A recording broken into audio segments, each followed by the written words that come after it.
La serie que estamos haciendo hoy, empezando hoy, mejor dicho, es va conectado con la serie que hicimos la vez pasada, solo que va a ser diferente. Va a haber alguna diferencia. Entonces, la serie, le estoy poniendo de nombre el título de esta serie, El Israel de Dios. El Israel de Dios. Y yo sé que la vez pasada era el pueblo de Dios. Pero nosotros vimos de que obviamente el pueblo de Dios es la iglesia. Pero entonces hay personas que dicen, cierto, claro que sí, la iglesia es el pueblo de Dios, pero también Dios tiene otro pueblo, que es Israel. Pero entonces nosotros vamos a ir viendo acerca de que sí es cierto, que si Dios tiene dos pueblos, la iglesia y Israel, o, o quizá la iglesia es el Israel de Dios. Y a eso vamos a nosotros ir viendo, eh, obviamente con la escritura, pero también vamos a hacer un poco, repasar un poco acerca de la historia de Israel. Y entonces, el título del día de hoy, de este estudio, le estoy poniendo, ¿quién es Israel? O sea, esa es la pregunta. ¿Quién es Israel? Ese es el título del estudio de hoy. Y como les digo, hermano, para eso necesitamos meternos un poco desde el principio de la historia de Israel y todo ello. Va a ser un poquito largo hoy porque es bastante, eh, porque sí tiene un historial muy largo lo que es Israel.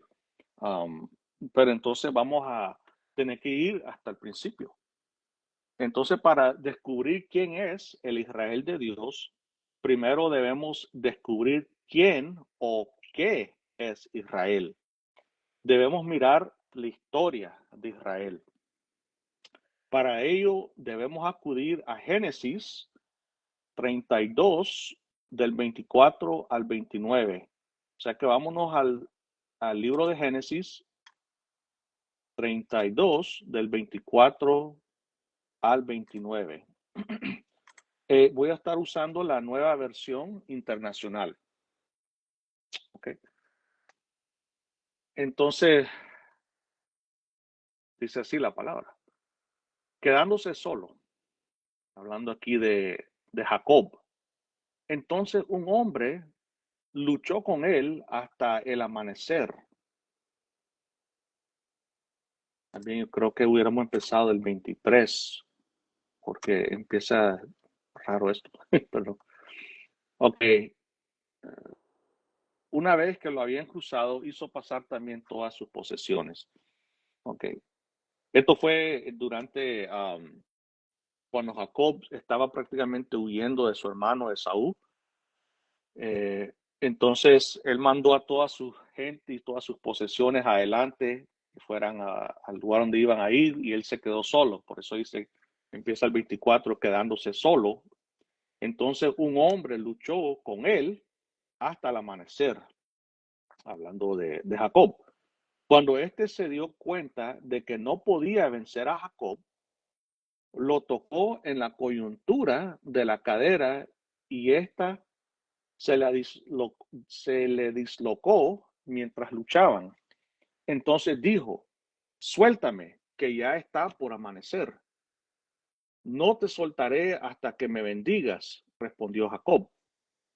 ¿Cómo te llamas? Le preguntó el hombre. Me llamo Jacob, respondió. Entonces le dijo, ya no te llamarás Jacob, sino Israel, porque has luchado con Dios y con los hombres y has vencido. ¿Y tú cómo te llamas? Preguntó Jacob. Él respondió, ¿por qué preguntas cómo me llamo? Y en ese mismo lugar lo bendijo. Okay. Eh, lo que sucedió ahí, hermano, es algo, wow, es algo honestamente sobrenatural, porque aquí encontramos que Jacob luchó con Dios. Mucha gente no sabe de que Ese, sería bonito que hagamos un estudio acerca de eso, porque todas las veces que vemos a Dios interactuando con las personas, siempre también se le conoce como el ángel de Jehová, el ángel de Yahweh. Y muchos eruditos, estudiosos, creen que ese ángel de Jehová era Jesucristo, el preencarnado, antes de su encarnación. O sea que él siempre estaba ahí desde el principio. Yo también lo creo, hay mucha evidencia en la Biblia acerca de que sí, él era, este personaje era Dios, que se le aparecía a las personas, en este caso, que literalmente hasta se puso a luchar con Jacob. Entonces, aquí podemos ver que Jacob luchó con Dios, quien luego cambió su nombre a Israel.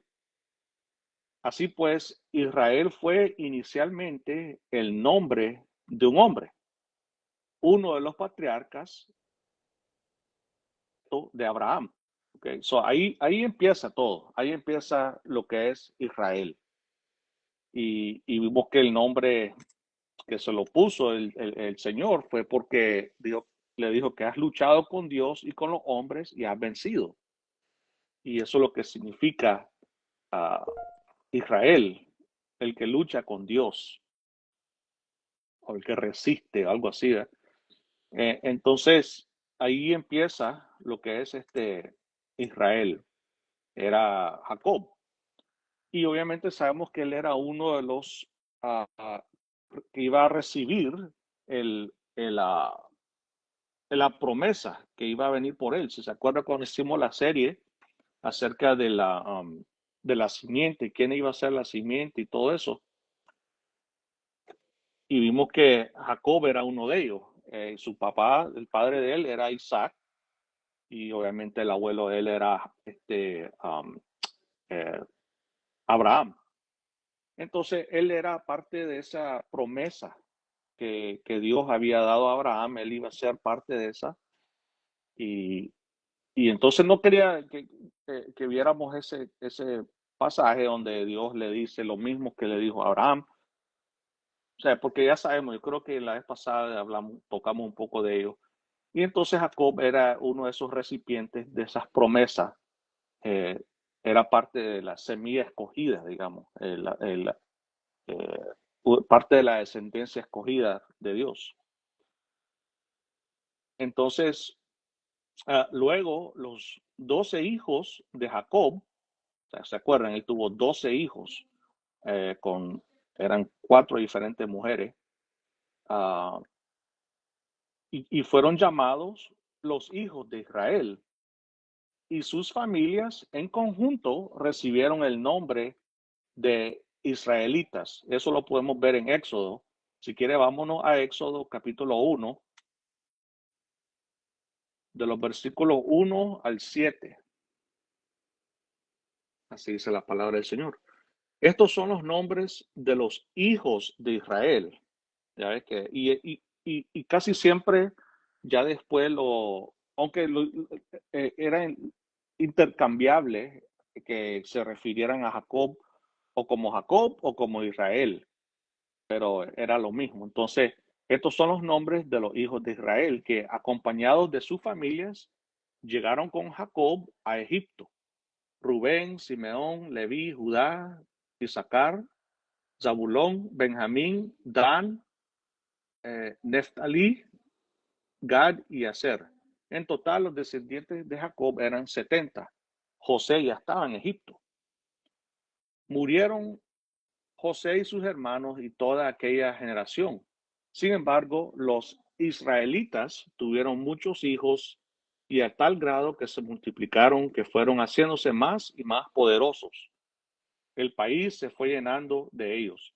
Y aquí podemos ver que se referían a estas personas como los hijos de Israel, y en el versículo 7 dice que ellos, los israelitas. O sea que ahí podemos ver quiénes eran. Ya se empezó con Jacob, que el Señor le cambió el nombre a Israel, y después, porque estamos queriendo ver, hermanos, quién era Israel o qué era Israel. Entonces, los hijos se le podía conocer como Israel. O sea, por eso se le decía los hijos de Israel, que eran los 12 hijos de Jacob. Y las familias de ellos, en su totalidad, eran conocidos como los israelitas. ¿Okay? Y ellos, si se acuerdan que ellos fueron a vivir un buen tiempo en Egipto, empezaron bien, pero terminaron mal, si saben ustedes esa historia. Eh, pues entonces ahí estaban los israelitas, o sea, era, mejor dicho, era Israel, lo que era Jacob, sus hijos y las familias de sus hijos en su totalidad. Y se multiplicaron, como dice aquí, que fueron bastantes. Dice, de tal grado se multiplicaron que fueron haciéndose más y más poderosos en la tierra de Egipto. Uh, entonces, ahí podemos ver de que de ahí va, los israelitas. Todavía no tenían ellos, digamos, una nacionalidad, no tenían, para empezar, no tenían ni una tierra que les pertenecía, sino que simplemente eran un grupo de personas que descendían de un solo hombre, podemos decir, en este caso Jacob, sus hijos y después los hijos de sus hijos y así pues. Y eso eran los israelitas. Um, entonces, eventualmente se convirtieron en 12 tribus y cada tribu llevaba el nombre de uno de los hijos de Jacob. Y así fue. Entonces había en cada tribu, el tribu de Judá, el tribu de Simón, la tribu de Rubén, el tribu de Benjamín, y eran en total 12 tribus, y así y eran de sus familias, ¿verdad? Y así se fueron multiplicando miles tras miles, y así, y fueron creciendo, y ya entonces eran las 12 tribus de Israel, ¿ok? Y así fue que ellos fueron creciendo y todo ello. Entonces, para referirse a ellos en su totalidad, se les llamaba toda la casa de Israel. Y eso lo podemos ver en Números, capítulo 20, versículo 29. Así dice la palabra. Y cuando todo el pueblo se enteró de que Aarón había muerto, lo lloró durante 30 días. Otras versiones lo dicen, creo que la Nueva Biblia de las Américas. Ah, sí, aquí lo dice, cuando toda la casa de Israel lloró a Aarón por 30 días. Eso lo dice mejor otras versiones, por aquí no ni menciona donde dice toda la casa de Israel. Y cuando dijo eso, obviamente se estaba refiriendo a todas las 12 tribus. Cuando murió Aarón, obviamente eso era algo grande, cuando moría alguien y hacían todos los rituales que hacían y eran. La cosa es que toda la casa de Israel, y así se estaba refiriendo eh, en su totalidad, eran todos ellos, toda la casa de Israel. Entonces, en lugar de ser simplemente un grupo de personas relacionadas entre sí, Dios los convirtió en una nación con su propia tierra, tal como lo había prometido. Y para eso podemos ir empezando con la promesa que Dios le hizo en Éxodo 19, del 5 al 6. Éxodo 19, de los versículos 5 al 6, dice así: Si ahora ustedes me son del todo obedientes y cumplen mi pacto, serán mi propiedad exclusiva entre todas las naciones. Aunque la tierra me pertenece, ustedes serán para mí un reino de sacerdotes y una nación santa. Comunícales todo esto al pueblo de Israel. O sea que aquí la promesa que le estás, especialmente en el versículo 6, donde dice que ellos van a ser una nación santa, o van a ser una nación, mejor dicho, pues, o sea que ellos todavía no eran considerados todavía como una nación. Ellos nada más eran un pueblo y era un pueblo era un conjunto, un grupo de personas que eran relacionadas entre sí, ¿sabes? Que eran parientes, todos ellos eran familia, la familia de Jacob, la familia de los 12 hijos de Jacob. Y entonces ellos todavía no eran considerados, digamos, eh, una nación. Ok, entonces esa fue la promesa que el Señor les dio de que ellos iban a ser una nación. Y entonces podemos ir eh, a Josué 11:23. Josué 11:23.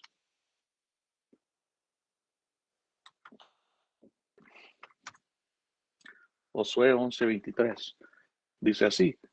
Así logró Josué conquistar toda aquella tierra conforme a la orden que el Señor había dado a Moisés y se la entregó como herencia al pueblo de Israel, según la distribución tribal de cada tribu. Por fin, aquella región descansó de las guerras.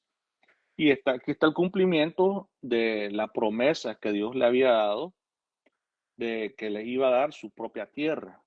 Y entonces aquí ya podemos decir que oficialmente, ya cuando ellos entran y eh, eh, hacen la conquista de la tierra de Canaán, es cuando ahí podemos decir oficialmente ya ellos eran una nación. Ya estando ellos en esa tierra que Dios le había dado, y entonces ahí cuando podemos decir que ya Israel llegó a ser una nación. Um, aquí podemos decir que este fue el inicio de la nación de Israel. ¿Okay? ¿Y cómo va esto desarrollando? ¿Cómo esto va, o sea, va avanzando? ¿Cómo es que empezó siempre con Jacob y que a él Dios le cambió el nombre a Israel y después sus hijos, los hijos de Israel, la familia de ellos eran los israelitas. um, ya entran ellos a la tierra prometida y eran ya una nación. Y entonces más tarde formaron una monarquía unida bajo un rey. Entonces ellos constituían el reino de Israel. Aquí ya no solamente eran una nación, sino que ya venían a ser el reino de Israel bajo un rey. Y eso lo podemos ver en Primera de Samuel 11. Primera de Samuel 11,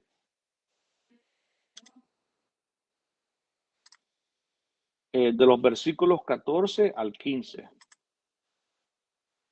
14 al 15. Dice así: Vengan, dijo Samuel al pueblo, vamos a Gilgal para renovar el reino. Todos se fueron a Gilgal y ahí, ante el Señor, confirmaron a Saúl como rey. También ahí, ante el Señor, ofrecieron sacrificios de comunión. Entonces Saúl y todos los israelitas celebraron la ocasión con gran alegría. Aquí ya fue oficialmente cuando eh, es puesto Saúl como rey, y aquí podemos decir es cuando empieza lo que se le conoció después como el reino de Israel. Y eran todos unidos bajo esa monarquía, bajo el rey Saúl. Y vimos que era algo que Dios no estaba a favor. Él estaba en contra de esto, porque él dice, me están rechazando a mí, que yo he sido el rey de ellos. Pero bueno, ellos querían tener un rey igual como el resto de las naciones. Pero entonces aquí, ¿cómo fue? Entonces, de nación a un reino. Ya eran el reino bajo el rey Saúl, y después más luego fue el rey David, y después del rey David era el rey Salomón. Entonces, el pueblo estaba unido bajo estos reyes, estos tres reyes, era el reino unido de Israel. Y obviamente durante el reinado de Salomón, podemos decir que llegó hasta hasta su máximo, ¿verdad? Él llegó cuando ellos se adueñaron se expandieron más, el territorio de ellos era el momento donde más territorio tenían. Era el mejor momento, podemos decir, en la historia de Israel, cuando tenían paz, no había guerra, todo estaba bien, eran prósperos como nunca en la historia de ellos lo eran. Y, y así fue. Entonces ellos llegaron a lo máximo, pues, durante el reinado de Salomón. Pues entonces, tras la muerte del rey Salomón, el reino se dividió en dos. El reino se dividió en dos. Y era el reino del norte y el reino del sur. El reino del sur, conocido como el reino de Judá, estaba compuesto principalmente por las tribus de Judá y Benjamín, pero también se le habían unido algunos de las tribus de Leví, porque obviamente necesitaban ese,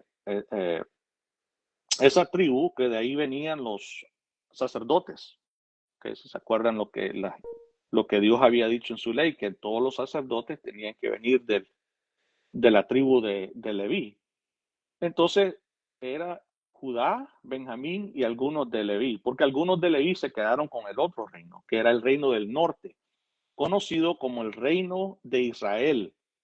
Ya ve que aquí va bien cambiando un poco, o sea que ya no era el Reino Unido de Israel bajo el rey Salomón, que fue el último rey que reinó sobre ese Reino Unido de todas las 12 tribus de Israel.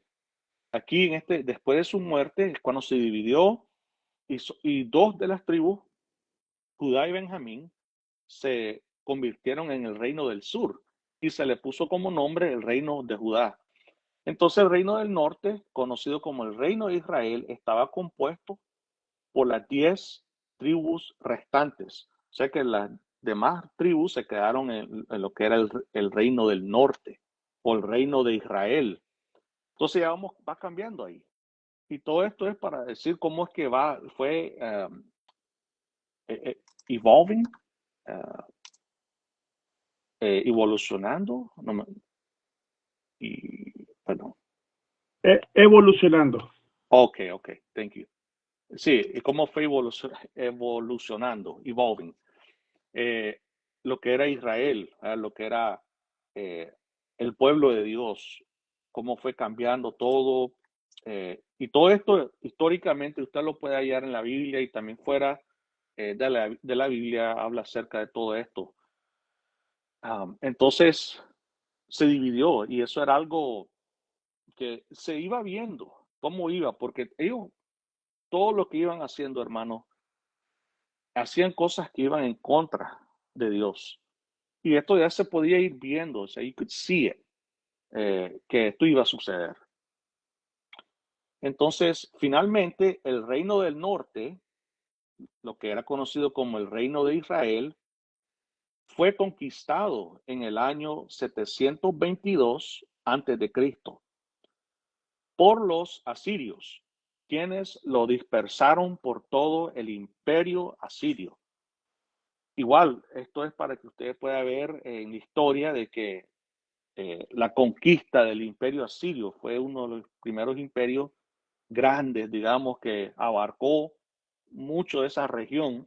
Y el reino del norte cayó víctima a esa invasión, a esa conquista de los asirios.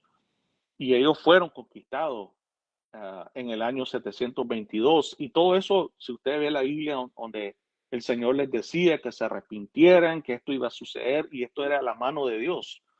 Y en realidad esta era la voluntad de Dios. Esto es lo que Dios dijo que iba a hacer y lo hizo, porque estos se habían rebelado, eran rebeldes, se habían desobedecido, se habían hecho igual a los paganos, se habían hecho como el resto de las naciones gentiles.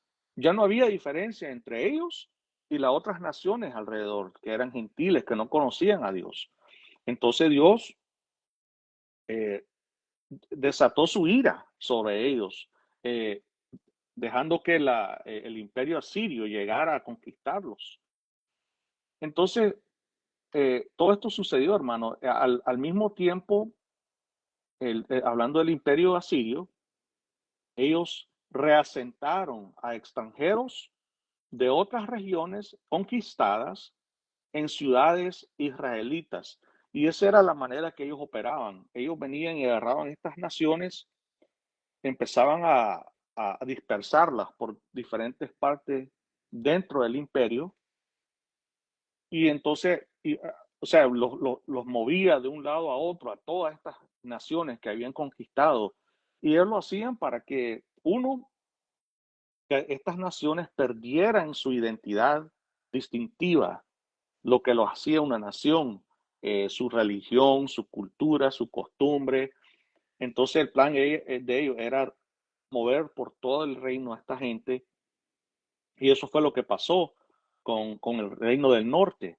Y al mismo tiempo, él agarró muchos de diferentes partes del imperio que había conquistado y los colocó en, en lo que era el reino del norte, lo que era el reino de Israel, que ya no era, obviamente, que ya habían quedado conquistados.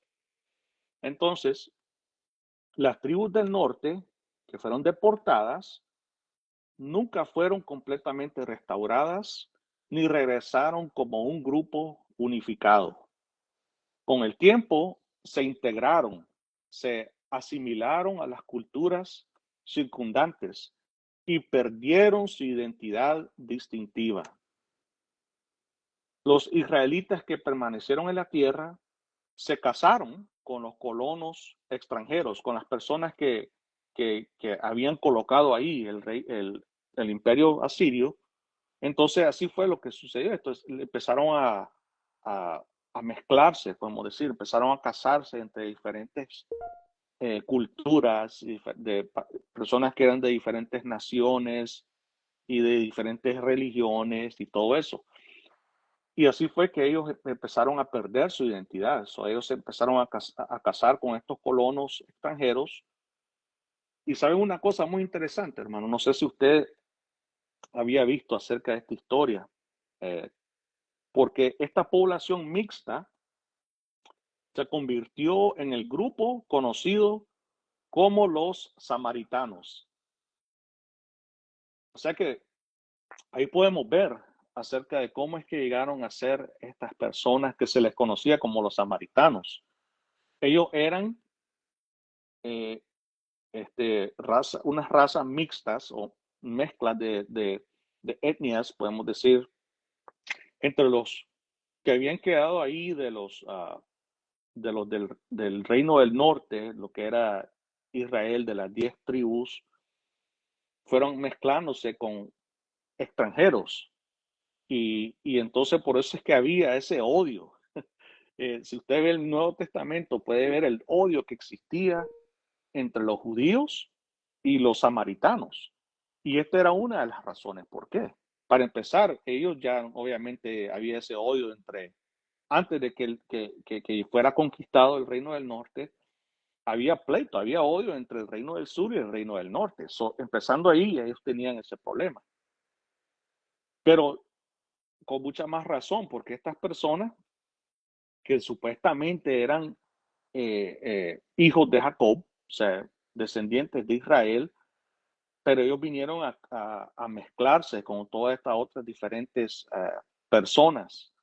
Y entonces ellos tenían un poco de todavía de culto que le rendían al Señor, a Yahweh, pero era muy diferente. Ellos solamente usaban los primeros 5 libros de Moisés y era muy diferente a la religión judía que existía en ese primer siglo. Entonces, esto, como les digo yo, fueron conocidos después como los samaritanos. Entonces, el reino del norte y su identidad tribal prácticamente dejaron de existir. Y eso es lo que sucedió. Mucha gente no sabe eso, que ya después de eso, hermano, nunca fue igual, ya no. Ya estas 10 tribus se perdieron en la historia. Ya no, ellos dejaron de existir.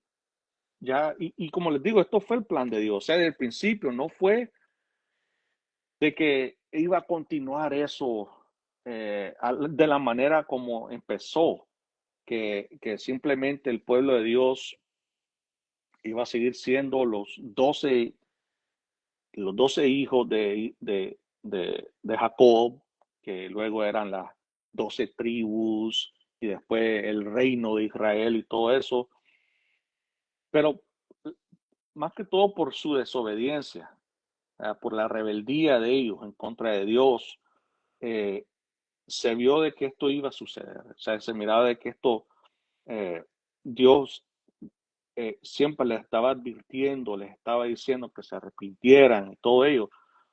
Pero entonces ya llegó el punto de que, ok, pero a la misma vez estábamos viendo eso, de todas estas series que hemos estado haciendo, cómo es que se va reduciendo, ¿verdad? Cómo es que la promesa se va centrando por un lado, no es que todo Israel iba a ser parte del plan de Dios siempre, así, lo que eran las 12 tribus eh, étnicas que venían siendo descendientes físicos de Abraham, Isaac y Jacob, sino que fuimos viendo cómo esto iba siendo, o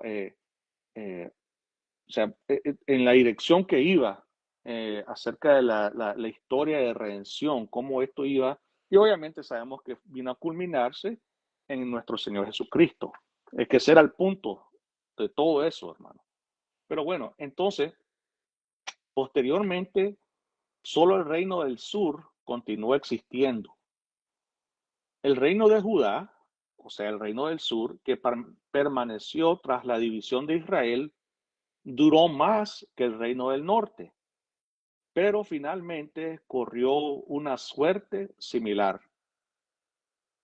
Judá, con su capital en Jerusalén, sobrevivió unos 135 años.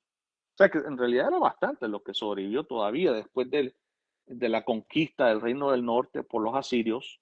eh, lo que era, y eso fue Dios, hermano, porque sabemos que también el reino de Judá era más pequeño, era inferior, digamos, eh, hablando de militarily, su militar y todo eso, comparándolo a las otras naciones que el imperio asirio conquistó, ellos eran considerablemente una nación más pequeña, no tenían ese poderío militar como otras naciones, pero fue Dios el que los mantuvo ahí, fue por 135 años, hermano, que ellos sobrevivieron. Entonces fue gobernado principalmente por descendientes del rey David y mantuvo el culto en el templo de Jerusalén. Eh, si podemos comparar el reino del norte con el reino del sur, eh, aunque tampoco no eran perfectos los reyes que reinaron en el reino del sur, pero comparándolo a los del reino del norte, eran prácticamente santos en comparación, porque, como les digo, los del reino del norte, eso era, man, hacían cosas que hasta los mismos gentiles no harían, ¿verdad? Las cosas que hacían ellos. Pero entonces el reino del sur era un poco más obediente a la ley del Señor, a la ley de Dios. Pues entonces ellos mantuvieron ese culto en el templo de Jerusalén, mantenieron más firme lo que era la religión establecida por Dios, pero finalmente fue conquistado en el año 586 antes de Cristo por el imperio babilónico. Y también si se acuerdan que Dios igual les estaba advirtiendo, les estaba dando, eh, les estaba avisando, les estaba advirtiendo, diciendo que lo mismo lo que le pasó, como él decía, a tu hermana Samaria, y lo que era el reino del norte, lo mismo te va a suceder a ti. Si no te compones, si no te rindes a mí, no te pones a cuentas conmigo. O sea que el Señor le estaba advirtiendo y dándole chance, pero ellos obviamente no hicieron caso, se rebelaron, desobedecieron y igual empezaron a hacer cosas que iban en contra de Dios. Empezaron a adorar a otros dioses, que era lo peor, y no en los ojos de Dios, que este pueblo de Dios empezó a adorar a otros dioses. Y eso fue lo que sucedió, ¿no? Y esto empezó, si ustedes se acuerdan, empezó con el rey Salomón. Al final de la vida del rey Salomón, él empezó a adorar a otros dioses. Cuando se casó con el montón de mujeres que tuvo y las concubinas y todo eso.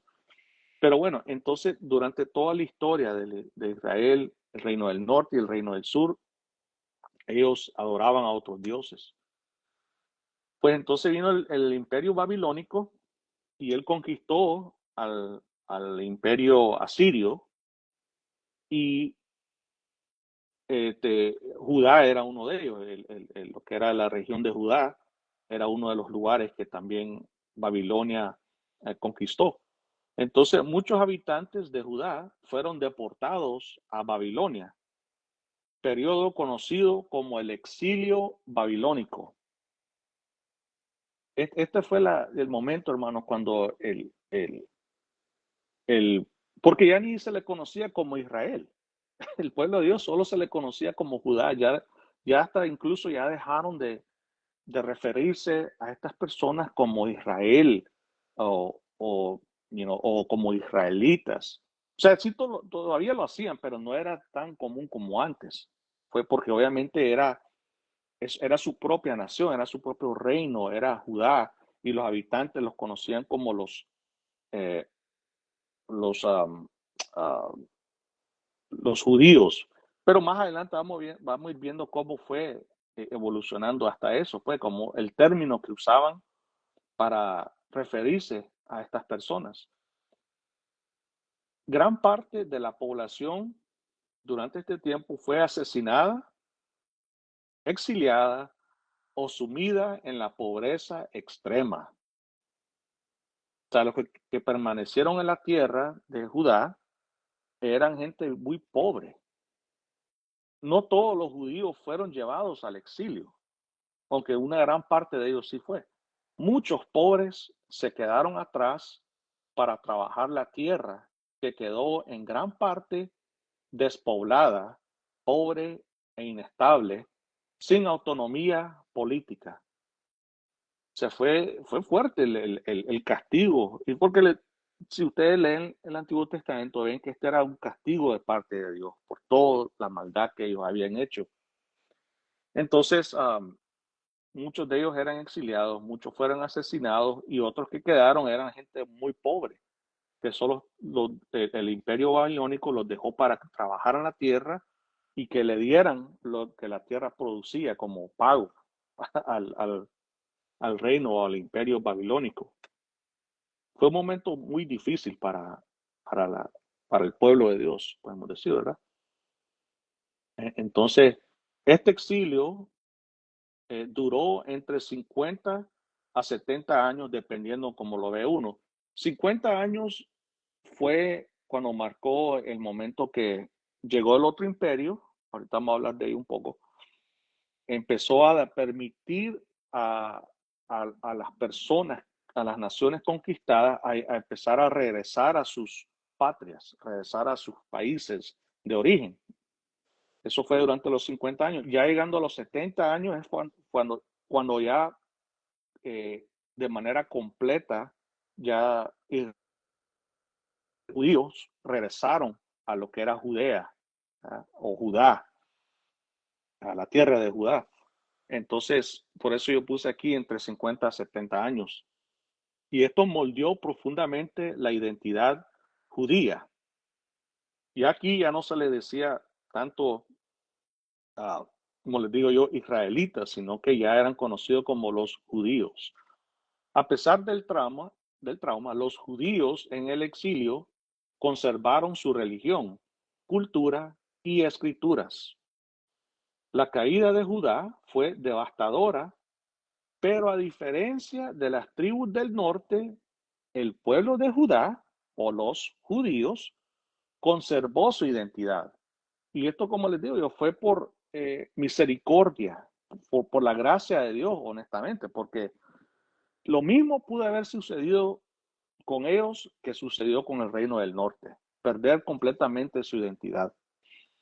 Pero no, Dios, por su misericordia, por el plan de redención, que sabemos que de aquí es que iba a venir el Mesías prometido, que era nuestro Señor, o es nuestro Señor Jesucristo, pues entonces ellos mantuvieron eso todavía, su identidad, pudieron conservar su identidad. Eh, entonces, pero por esta razón, el judaísmo, el pueblo judío, perduró, mientras que las tribus del reino del norte se perdieron en gran medida en la historia. Tras la caída de Babilonia ante el imperio persa, el rey Ciro el Grande permitió que los pueblos exiliados, incluidos los judíos, regresaran a su patria. Y como les digo, aquí fue ya cuando vino otro imperio y conquistó al imperio babilónico, al imperio de Babilonia. Y este era el imperio persa o medio persa. Y Ciro el Grande, que llegó, era el rey de ese entonces, él permitió que todos estos pueblos exiliados regresaran a su patria. Y en esto incluía obviamente los judíos. Y él tomó el control en el 539 antes de Cristo, y literalmente un año después, en el 538, fue cuando él empezó, él dejó, permitió que empezaran a regresar eh, estas personas a sus patrias. Entonces, esto dio inicio al periodo de la restauración. Durante este tiempo se construyó el segundo templo, finalizado alrededor del 516 antes de Cristo. Por eso que les digo que aquí es cuando podemos decir que fueron 70 años, del 586 hasta el 516 son 70 años. Y es cuando ellos ya regresaron, podemos decir, de manera permanente de nuevo a lo que era Jerusalén. Ellos restauraron el,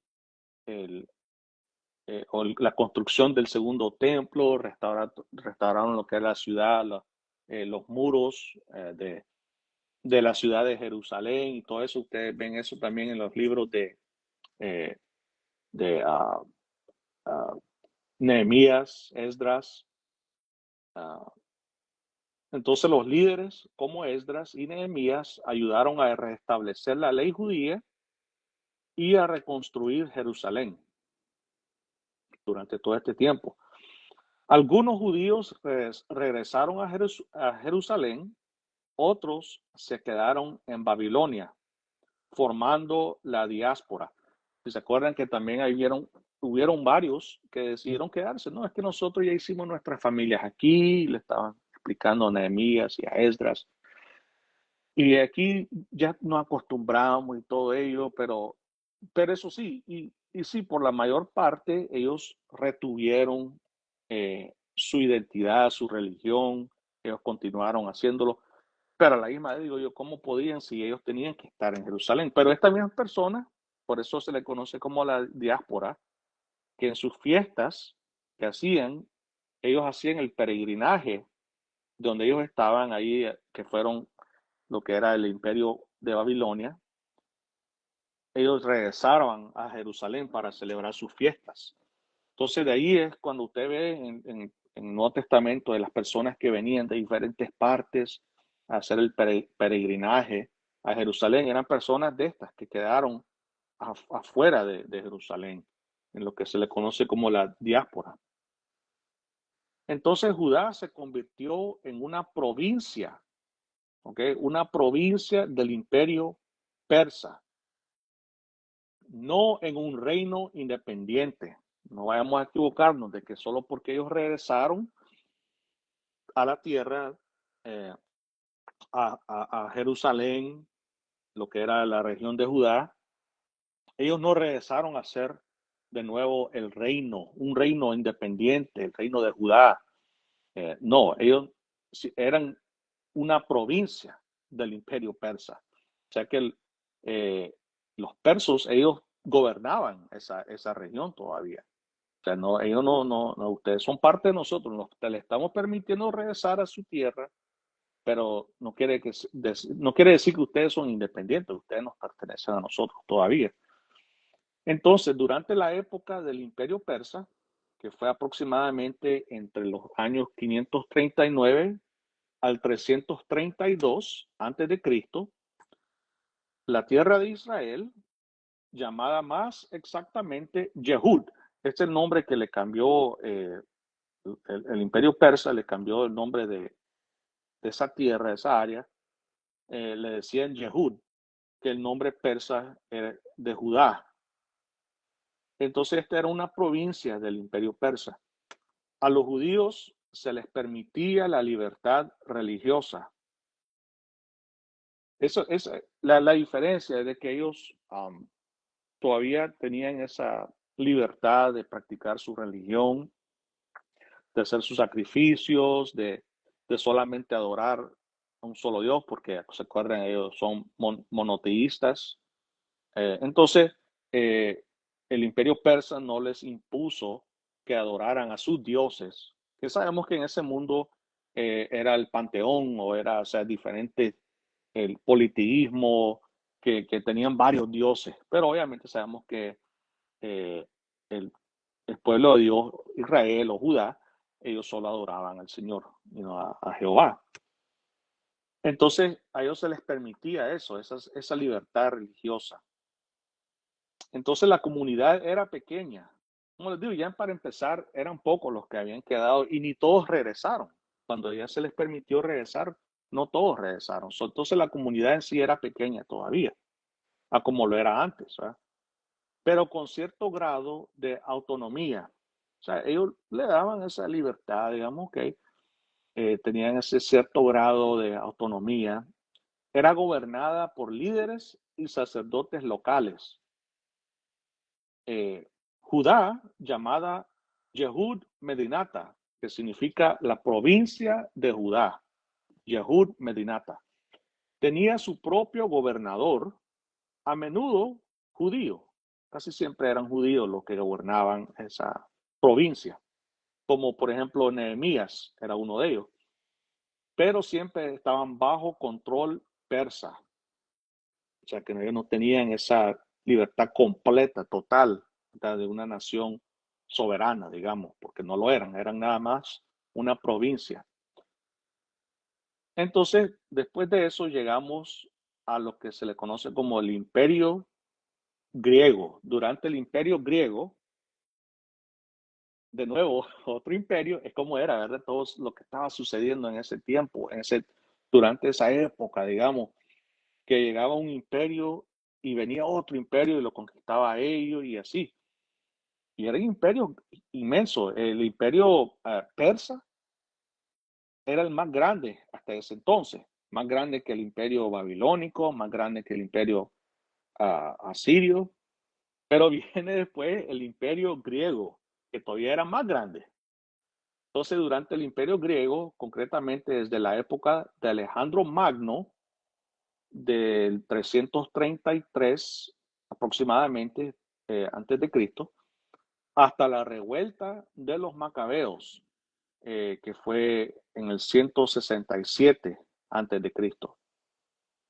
Aquí es donde ellos dominaban el imperio griego durante todo ese tiempo, a lo que era la área de Judá. Entonces ellos gobernaban Israel, entonces llamada Judea por los griegos. Ya ve cómo hasta iba cambiando el nombre, Judea. Y entonces vemos que Judea, después también en el Nuevo Testamento, ahí quedó ese nombre entonces, ¿verdad? Quedó el nombre de Judea para esa región, esa área, lo que era Judá. Los griegos le pusieron de nombre Judea por los griegos. Entonces estuvo bajo el dominio griego durante todo este tiempo. Este periodo se caracterizó por una profunda tensión cultural, religiosa y política. A medida que el helenismo, lo que es la cultura y filosofía griega, se extendía por las regiones conquistadas, incluida la patria judía. Alejandro Magno conquistó el imperio persa, incluyendo a Judea. Los judíos se rindieron pacíficamente según la tradición, o sea, no se pusieron a pelear, sino que, ok, bueno, ni modo, viene otro imperio a, a dominarnos. Bueno, entonces ellos de manera pacíficamente se rindieron. Y dicen que supuestamente hasta Alejandro Magno respetó el culto judío. Su conquista introdujo la lengua griega y la cultura griega. Se le conocido como el helenismo. Eso podemos ver también en el Nuevo Testamento, que habían judíos helenísticos y otros que no, ¿verdad? Eran más tradicionales. Entonces, el helenismo fue introducido por el imperio griego, que era su cultura, la lengua griega, porque toda esa región, eventualmente, el idioma, la lengua, podemos decir, oficial de toda esa región era griego. Incluso aún después que llegaron los romanos, todavía se hablaba en la lengua griega. Entonces, tras la muerte de Alejandro, que fue en el año 323 antes de Cristo, su imperio se dividió entre sus generales, los diadocos. Judea quedó atrapada entre dos grandes reinos helenísticos, los Ptolomeos, con sede en Egipto, que controlaron Judea entre el año 301 al 200 antes de Cristo aproximadamente, y los Seleucidas, con sede en Siria, que tomaron el control de Judea a partir del 200 antes de Cristo. Ahora, ¿qué es el helenismo y cómo afectó a los judíos? Consistió en la fuerte influencia y en ocasiones forzada de la cultura griega sobre quienes formaban parte del imperio griego, lo que era la lengua griega, la educación y filosofía griegas, gimnasios, o sea que atletismo nudista, se trajeron sus costumbres extrañas a toda esta región del imperio. Y lo peor de todo, prácticas religiosas paganas y adoración de ídolos. Y esto afectó a los judíos de la siguiente manera, que algunos adoptaron el helenismo, de que algunos sí, se fueron tras esa cultura, dejando atrás su cultura tradicional del judaísmo, especialmente las élites urbanas. Estas son las personas que, me imagino, por eh, tener su influencia a ellos para ser parte de ese grupo de la alta sociedad. Muchos de ellos se adoptaron el helenismo. Otros se resistieron por temor a la pérdida de la Torá y la identidad judía. Y también aumentó la tensión entre los judíos tradicionalistas y aquellos más fuerza el helenismo a los judíos. Él prohibió la circuncisión y la observancia del sabbat. Se imagina, le está prácticamente quitando uno de sus distintivos que los identificaba como judíos. Él prohibió la circuncisión y la observancia del día de reposo, el sabbat. Se puede imaginar, o sea, él quería prácticamente deshacerse de toda la religión judía. Él quería eliminarlo una vez por todos y una vez por todas. Y entonces él también quemó rollos de la Torá. Se imaginan, ¿no? Qué tiempo más difícil que lo que ellos tuvieron que pasar por. Y lo peor de todo, que profanó el templo de Jerusalén, erigiendo un altar a Zeus, al dios Zeus, al dios griego Zeus, y sacrificando cerdos. Y esto fue en el año 167 antes de Cristo. Entonces, obviamente, esto condujo directamente a la revuelta de los macabeos. No sé si usted ha escuchado acerca de esa revuelta de los macabeos. Bueno, entonces la revuelta macabea del año 167 al año 160, perdón, antes de Cristo, fue un levantamiento judío contra el imperio seleucida, liderado por una familia sacerdotal conocida como los Asmoneos, especialmente por los 5 hijos de Matatías, sacerdote judío. La revuelta se desencadenó por la persecución religiosa y los intentos de imponer la cultura y la religión helenísticas, griegas, al pueblo judío. Tras la muerte de Matatías, su hijo Judas Macabeo o Yehudá Macabeo, no sé si ustedes han oído de él también, Judas Macabeo, él se convirtió en el líder de esta rebelión, ¿verdad? Él lideró una guerra de guerrillas contra las fuerzas seleucidas y las derrotó en varias batallas. En el año 164, Judas recuperó Jerusalén y purificó y rededicó el templo. Este evento se conmemora en la festividad judía de Hanukkah. No sé si usted ha oído hablar de eso, porque mucha gente cree que esa fiesta es una de las fiestas bíblicas.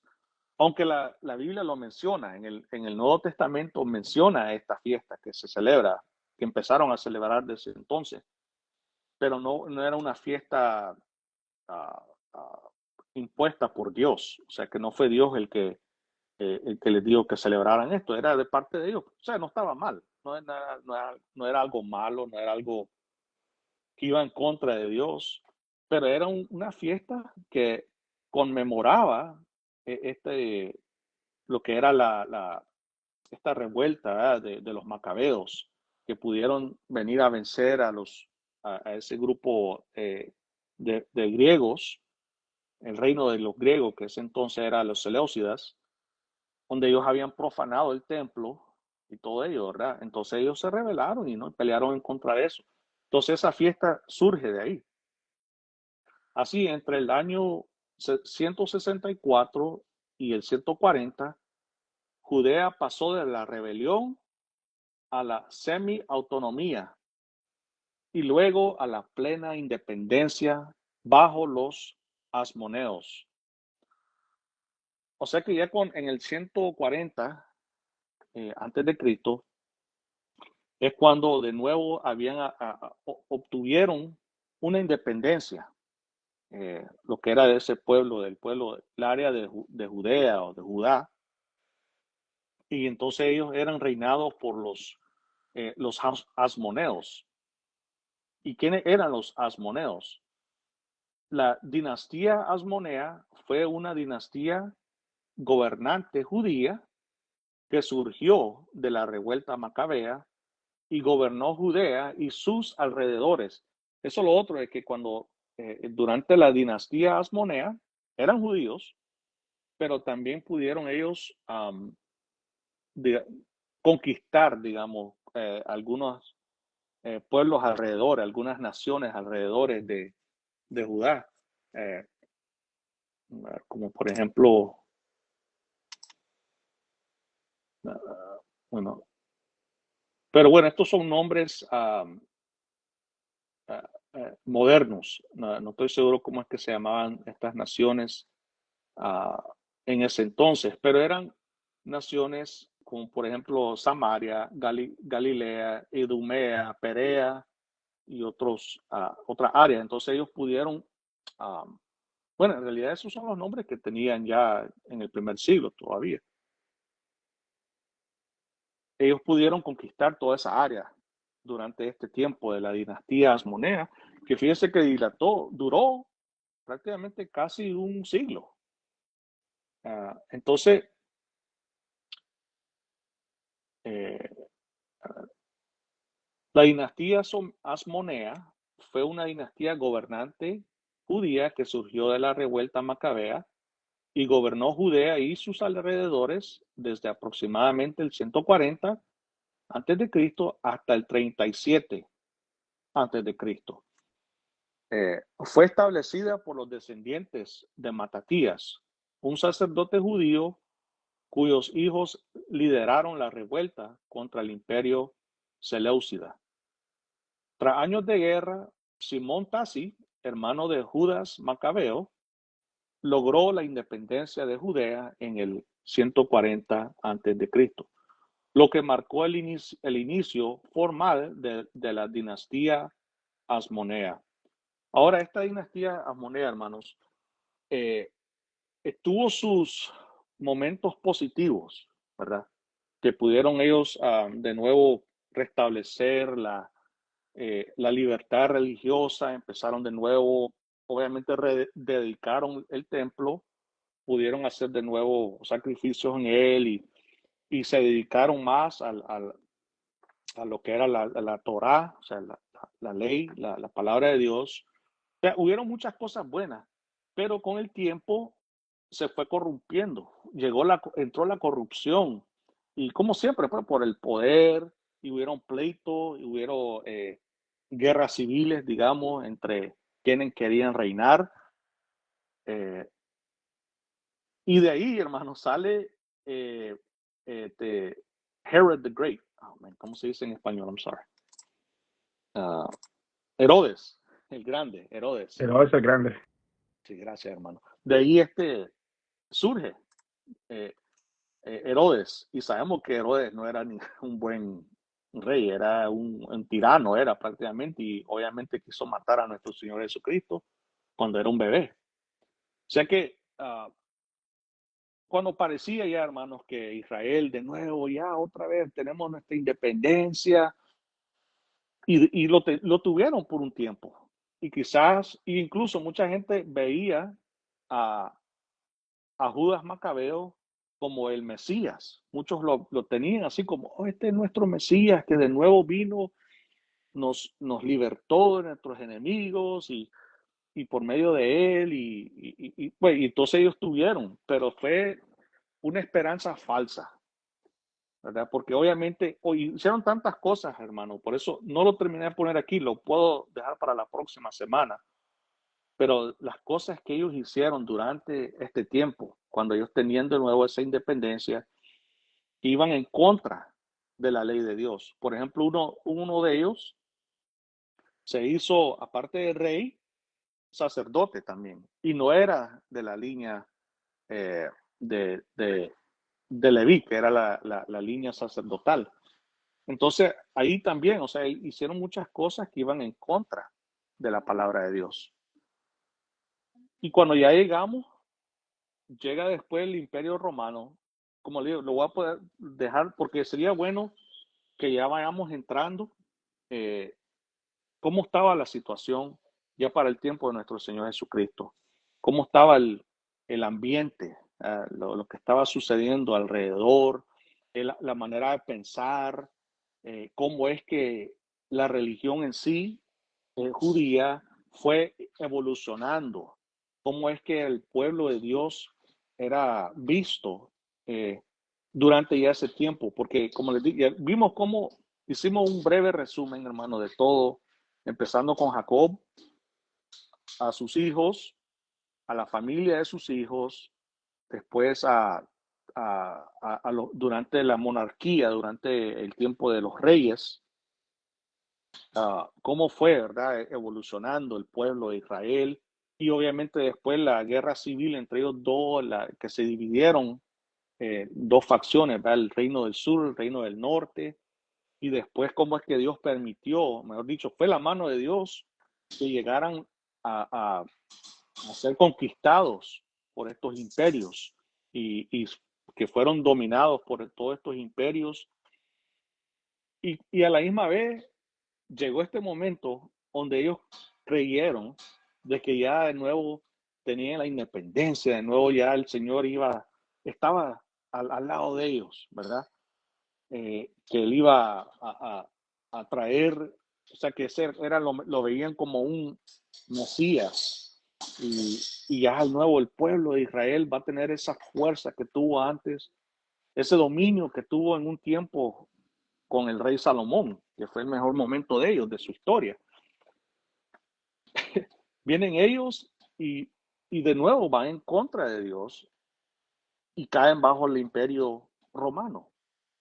O sea que todo esto va dirigiéndolo a uno, al verdadero Mesías, al verdadero pueblo de Dios y a cómo iba a ser, cómo se iba a ver el pueblo de Dios. Y así entonces por eso hay que ver esas transiciones para que nosotros podamos ver quién es el pueblo de Dios, quién es el Israel de Dios. Teníamos que ver cómo va evolucionando, cómo se va desarrollando históricamente lo que era Israel. Y entonces aquí lo vamos a dejar, hermano. Yo sé que era para empezar, era nada más poner la fundación, put the foundations de todo esto, para que nosotros vayamos viendo cómo iba cambiando la mentalidad judía, que ya dejaron, ya prácticamente ellos ya ni se llamaban, se autonominaban, denominaban Israel, ya prácticamente no, ellos eran Judá, pero todavía en un sentido religioso, uh, pero ya obviamente ya nacional ya no lo eran, porque ellos ya no tenían esa nación, digamos, de Israel, sino que tenían su región donde ellos tenían su dominio, digamos, era Judá, o más luego que se le llamó Judea. Y así pues, entonces, hermano, vamos a concluir ahí. Uh, yo sé que fue mucho, hermano, pero es que yo quería meter lo más que pude para que ya empecemos, entremos mucho más a fondo acerca, o sea, bíblicamente hablando. Aquí era más que todo el contexto histórico. Um, pero bueno, no sé si alguien tiene algún comentario, alguna pregunta. Y de nuevo, hermano, me disculpan porque eh, tuve que hablar mucho de esto. Bueno, si no, uh, podemos concluir entonces, podemos orar, hermanos, y así uh, Hermano Jorge, hermano, sí, Pastor Ronnie, adelante. parece que esa celebración de Hanukkah es conocida también como el Día de las Luces. No sé si estoy equivocado. No estoy seguro, honestamente no estoy seguro. Pues, no, yo creo que no, ese creo que es una fiesta de las luces, fue con del libro de Esther. Si se acuerdan que Porque, también sucedió algo ahí, si se acuerdan lo que pasó, eso sí, creo que es la fiesta de las luces. ¿Ya? porque pues en el libro de Macabeos explica la historia de Hanukkah, y en donde dice de que los griegos destruyeron el templo y uno de los milagros que sucedió fue de que encontraron una menorá y encontraron aceite, pero el aceite solo alcanzaba para un día. Y el milagro fue de que cuando prendieron la menorá, alcanzó para 7 días. Y por eso alcanzó para las Sí, siete está luces correcto que tiene la el menorá. Mm, No sé pastor si, Ronnie está correcto, es la fiesta de las luces. ok, ok. Sí. entonces, o sea que tiene vamos a decir, dos títulos, ese festejo, el día de Hanukkah y el día de las luces, ¿verdad? Y fue a través pues de ese milagro que sucedió esa vez, que Mm, pelearon contra los griegos. sí, no, es muy interesante, fíjese toda esta historia, porque a veces nosotros leemos la Biblia y no nos ponemos a ver de que esta era una historia verdadera que sucedió, todo, no tenemos todos los detalles en la Biblia, pero va conectado con lo que estaba sucediendo históricamente, de manera secular, podemos ver, the history books y todo ello. Entonces podemos ver la Biblia no te va a dar todos los detalles, ¿verdad? Pero sí eh, explica por qué estaba sucediendo todo esto y nos va llevando a entender de que fue Dios el que permitió que sucediera todo esto y con el fin de que llegara al Nuevo Testamento, con nuestro Señor Jesucristo. Eso es algo, es muy interesante todo esto, honestamente. No sé si a algunos más bien les aburre la historia, pero para mí me fascina todo esto, honestamente. Okay. Amén, amén. No, es interesante, hermano. Sí. Yep. Okay. So, no sé si alguien más quería opinar. Okay.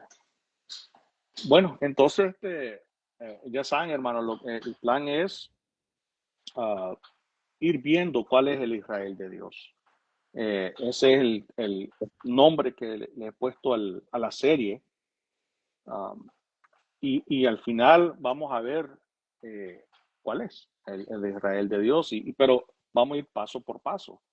No quiero brincar de un solo a la conclusión, al final, a verlo, sino que vamos a ir viendo todo ello. Y es necesario que veamos históricamente también todo esto. So, bueno, entonces si nadie más quiere decir algo. ah, Hermano Jorge, nomás, sí, hermano Santiago.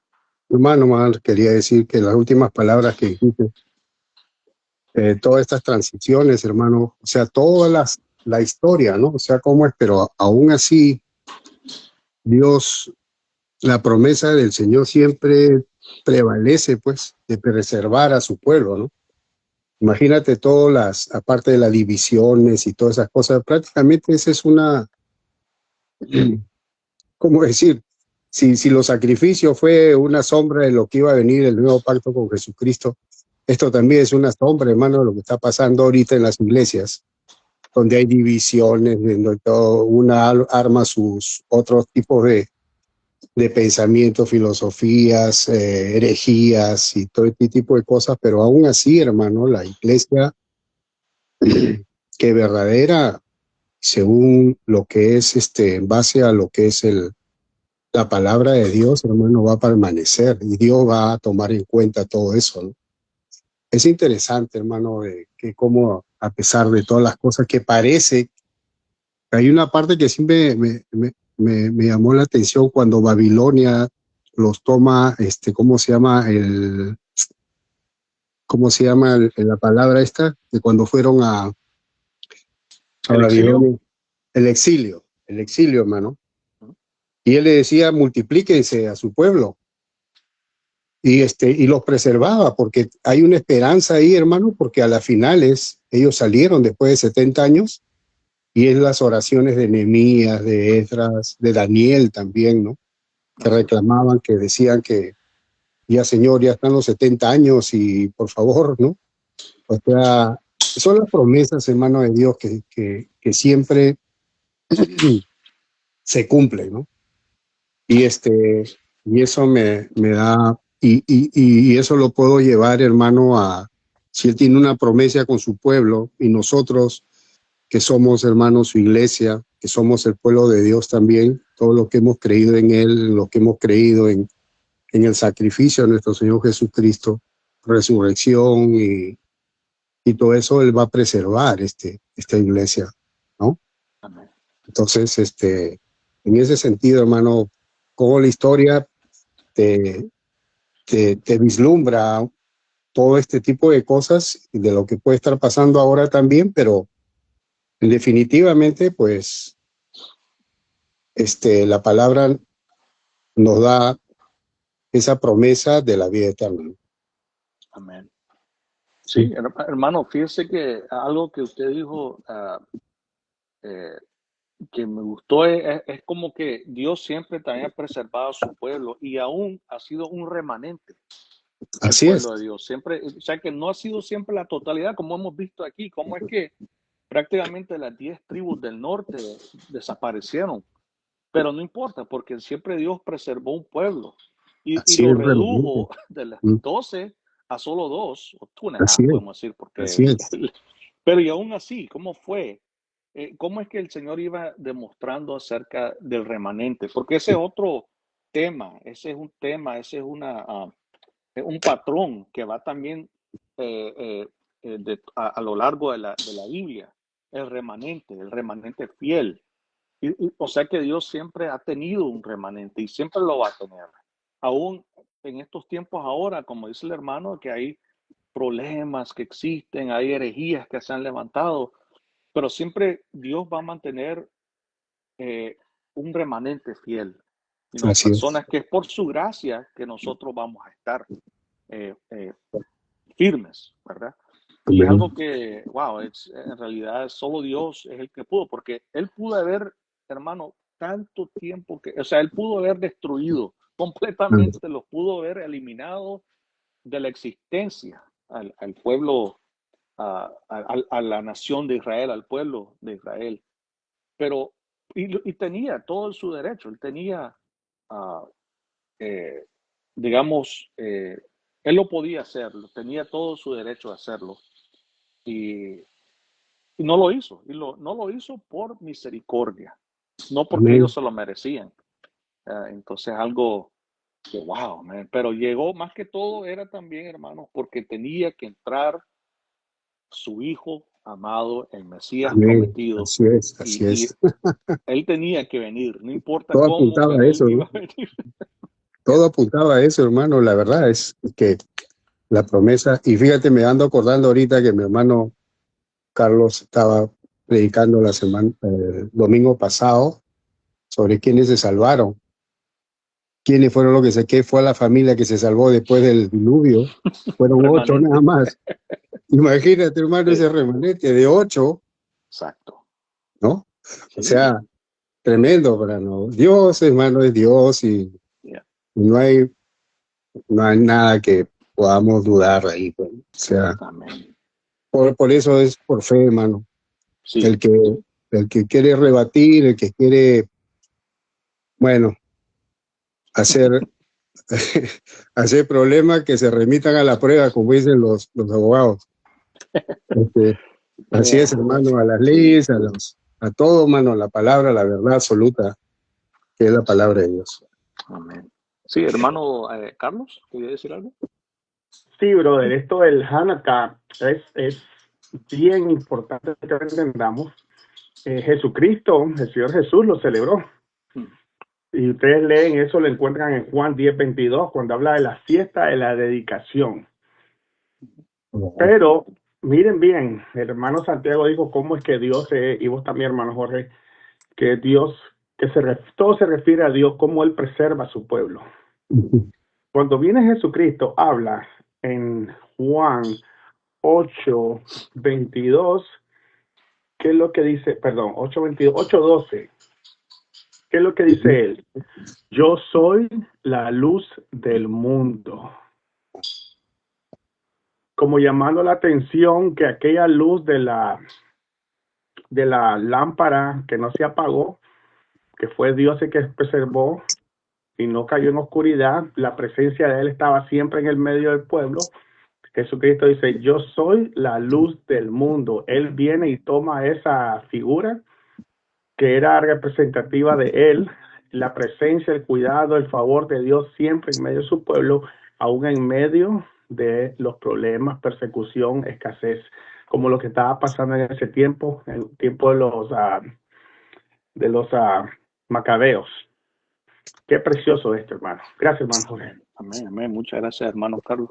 Sí, no, eso es el tema. Mucha gente no conecta cuando el Señor está diciendo que Él es la luz. Y esto va a ir en la serie que vamos a hacer, hermano, de quién es el verdadero Israel de Dios. Eh, Hay que conectar las palabras que decía Jesús y compararlas con lo que el Antiguo Testamento decía. Y solo para darle a little snippet, eh, Israel estaba supuesto ser la luz, pero viene Jesucristo en el Nuevo Testamento y él dice que él es la luz. Entonces, ahí vamos a ir viendo, para de nuevo ir dándonos a little bit of a taste de que todo lo que Jesús dijo y hizo, estaba él cumpliendo lo que en el Antiguo Testamento tenía que ser Israel, y nuestro Señor lo está tomando para él mismo, de que Él es. Entonces, ese es algo para que ya al final vamos a ir haciendo todas esas conexiones. Como les digo, serie creo que sí va a ser un poco largo, porque vamos a conectar todo lo que el Señor hizo y dijo con lo que el Antiguo Testamento había dicho que iba a ser el pueblo de Dios, el Israel de Dios. So, va a ser, I can't wait, man. La verdad que we had to go through this, pero para ir poniendo los foundations y todo eso. Hermano Jorge, nomás Sí. para terminar el versículo que mi hermano Carlos decía, ¿no? Que yo soy la luz del mundo. El que me sigue no andará en tinieblas, sino que tendrá luz en su vida, ¿no? O sea, eso es, hermano, y él es el que desde el primer capítulo de Juan habla que él era la luz verdadera que alumbra a todo hombre. Amén. Y que vino a este mundo, y el mundo por él fue hecho, y el mundo no le conoció. Aún así todavía estábamos ciegos. A los suyos vino, a los suyos no le recibieron. Pero a los que le recibieron, hermano, ahí está la promesa. Le dio la potestad de ser hechos hijos de Dios. Ahí está. Amén. Híjole, hermano. Bueno, pues, así dice el necio, ¿no? No existe Dios, pues, pero Yeah. bueno, así éramos, pues, también, hermano. Hay ceguera espiritual. Amén. Amén. Sí. Que Dios nos dé sabiduría para alcanzar al que no cree, a los que no todavía están ciegos, hermano. Pero bueno, Sí. ese es otro tema también, hermano. Sí, no, pero va entrelazado, Sí, hermano, sí, va sí. conectado, Pues, digamos. Bueno, todo sí, aquí, no, bueno, no sé si alguien más, porque ya son las 11:30, no sé si alguien tenía que decir algo, alguien. Si no, pues vamos a concluir. Ah, y le doy gracias a ustedes, hermanos, otra vez de nuevo o sea, que se, se esfuerzan a estar aquí. Um, y yo sé que a veces no es fácil, hay cosas que uno tiene que hacer, está ocupado, pero les digo, hermanos, que es de gran bendición cuando todos podemos ir también aprendiendo juntos, porque todos estamos aprendiendo aquí. Yo no me creo ningún gran erudito ni nada, y así todos vamos aprendiendo, vamos eh, prácticamente agarrados de la mano en el crecimiento de todo el conocimiento, del entendimiento, de poder ver la Biblia, poder verla, tal vez de una manera que quizás no lo podíamos ver, digamos, porque veníamos y aislábamos, algunos pasajes, no lo conectábamos. Entonces, la Biblia está ahí para que la conectemos. Es como un rompecabezas, ¿verdad? Usted va poniendo todas las piezas y hasta que viene a dar al final, wow, qué lindo esto. Y entonces se queda uno así. ¿Y cómo es que Dios lo hizo desde un principio? ¿Y cómo es que Él va conectando todo? El trabajo de nosotros es venir y hacer esas conexiones. No podemos eh, aislar un pasaje o un libro de la Biblia o el Nuevo Testamento del Antiguo Testamento. No, todo viene conectado, todo va conectado, hermano. Y cuando podemos hacer eso, vamos a ver, we're going to see the big picture. Vamos a poder verlo todo. Bueno, entonces, si hermanos me acompañan, por favor, a orar y darle gracias al Señor por todo esto, porque él es el que nos abre los ojos, Él nos abre el entendimiento, hermano, Él es el que nos ilumina y por eso le vamos a dar gracias. Padre Santo, Dios, gracias te damos por ir iluminándonos, Señor, ir abriéndonos el entendimiento para que podamos entender tu palabra, la Biblia, las sagradas escrituras, Señor, para poder ver cómo es que la historia de la redención va conectada, que nada de lo que ha sucedido fue coincidencia, sino que fue algo planeado, fue algo desde el principio, era tu plan eterno de redención, Señor, que llegó a culminar en nuestro Señor Jesucristo. Y ahora nosotros que estamos en Él, Señor, recibimos todos esos beneficios, recibimos todas las bendiciones por medio de nuestro Señor Jesucristo. A Él sea toda la gloria y toda la honra, Señor. Gracias te damos por nuestro Señor Jesucristo, que ese era el plan, esa era la meta, Señor, de que toda persona llegar a conocer a tu Hijo y ser salvos por Él, Señor. Y gracias te damos porque tú has tenido misericordia de nosotros, porque eres tú el que nos has elegido, Señor, para ser salvos, porque ninguno de los que estamos aquí lo merecemos. Por eso también estamos muy agradecidos, Señor. Bendice a mis hermanos, Señor, que ellos sigan creciendo, Señor, y siendo alentados, Señor, por todo esto, que esta palabra, Señor, tuya, tu palabra nos dé ánimo siempre y que veamos de que todo fue de manera perfecta, Señor, como tú pusiste las piezas de este rompecabezas, cómo es que todo viene a culminar en nuestro Señor, y Él es la revelación máxima, Señor, de todo lo que ha sido y todo lo que será, Señor. Gracias te damos, Señor. Ayuda a mis hermanos en su caminar, Señor. Ayúdalos a perseverar siempre hasta el final, Señor. Gracias te damos, Señor, por tu misericordia. En el nombre de Jesús oramos. Amén y amén. Amén. Amén, amén. Gracias, hermano Jorge.